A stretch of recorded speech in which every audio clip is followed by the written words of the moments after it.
Abatuuze mu disitulikiti y'e Mukono ku kyalo Bulika babadde ku muyiggo gwa kunoonya omwana amanyikiddwa nga Kibuuka Joel. Era kigambibwa nti abaamusse bamubuzizzaawo olunaku lulamba era n'abatuuze bakedde ku muyiggo gwa kunoonya mwana ono.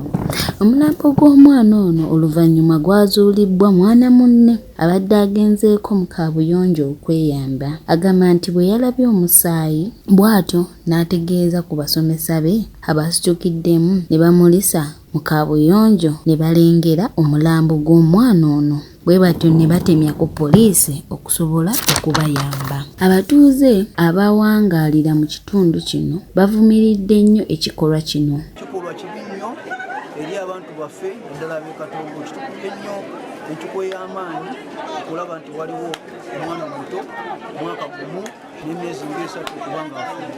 Abatuuze basabye poliisi okubawa obukuumi obumala okusobola okukendeeza ebikolobero nga bino. Oluvannyuma poliisi etuuse n'eggyawo omulambo nga bw'ekola okunoonyereza. Sarah Nalukwago, MRI TV.